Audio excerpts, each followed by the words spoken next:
बहुत साल पहले हिम्मत नाम के नगर में दो पक्के दोस्त धर्म बुद्धि और पाप बुद्धि रहा करते थे। एक दिन पाप बुद्धि के मन में ख्याल आया कि क्यों न दूसरे नगर जाकर कुछ पैसा कमाया जाए। इतना सोचते सोचते पाप बुद्धि के मन में हुआ कि वो धर्म बुद्धि को भी साथ लेकर जाएगा, जिससे दोनों खूब सारा पैसा कमाएंगे और फिर लौटते समय वो धर्म बुद्धि से उसका पैसा किसी तरह से हड़प लेगा। अपनी चाल को पूरा करने के लिए उसने धर्म बुद्धि को दूसरे शहर जाने के लिए मना लिया। दोनों अपने नगर से खूब सारा सामान लेकर दूसरे शहर पहुंच गए।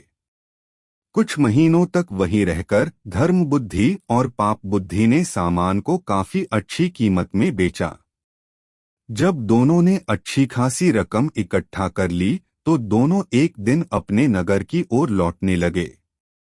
पाप बुद्धि अपने दोस्त धर्म बुद्धि को जंगल के रास्ते से लेकर आया। रास्ते पर चलते चलते पाप बुद्धि ने धर्म बुद्धि से कहा, मित्र देखो, अगर हम अपने नगर इतना सारा धन लेकर जाते हैं तो समस्या हो सकती है। चोर इसे चुरा सकते हैं, लोग हमसे जलन का भाव रखने लगेंगे और कुछ उधार भी मांग लेंगे। ऐसे में बेहतर होगा कि हम आधा धन इसी जंगल में छिपा देते हैं। धर्म बुद्धि ने पाप बुद्धि की बातों पर यकीन करके धन को छुपाने के लिए हाँ कर दी। पाप बुद्धि ने गड्ढा खोदकर धन को जंगल में एक पेड़ के पास छिपा दिया। फिर कुछ दिनों बाद बिना अपने दोस्त को बताए पाप बुद्धि मौका देखकर अकेले सारा धन उस जंगल से लेकर आ गया। समय बीतता गया और एक दिन धर्म बुद्धि को पैसे की जरूरत पड़ी तो धर्म बुद्धि सीधे अपने मित्र पाप बुद्धि के पास गया और कहने लगा, मुझे पैसों की जरूरत है, जंगल से पैसे निकाल कर ले आते हैं। पाप बुद्धि राजी हो गया और दोनों जंगल की ओर निकल गए। जैसे ही धर्म बुद्धि ने गड्ढा खोदा तो वहां पैसा न देखकर चौंक गया।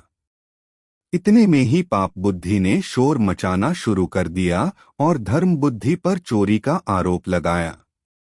हो हल्ला होने के बाद पाप बुद्धि न्यायालय पहुंचा।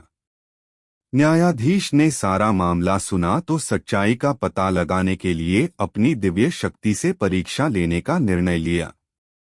इसके बाद न्यायाधीश ने दोनों को आग में हाथ डालने का आदेश दिया। चतुर पाप बुद्धि ने कहा, अग्नि में हाथ डालने की कोई जरूरत नहीं है, खुद वन देव मेरी सच्चाई की गवाही देंगे। न्यायाधीश ने उसकी बात मान ली। धूर्त पाप बुद्धि पास के ही एक सूखे पेड़ में छिप गया। जैसे ही न्यायाधीश ने वन देवता से पूछा कि आखिर धन की चोरी किसने की तो जंगल से आवाज आई, धर्म बुद्धि ने चोरी की है। इतना सुनते ही धर्म बुद्धि ने जिस पेड़ की तरफ से आवाज आई उसी पेड़ को आग के हवाले कर दिया। आग लगते ही पेड़ से चिल्लाते हुए पाप बुद्धि बाहर निकला और झुलसी हालात में सारा सच बयां कर दिया। सच्चाई का पता चलते ही न्यायाधीश ने पाप बुद्धि को फांसी की सजा सुना दी और धर्म बुद्धि को उसके पैसे दिलवा दिए। कहानी से सीख, दूसरे के लिए बुरा सोचने वाले के साथ बुरा ही होता है।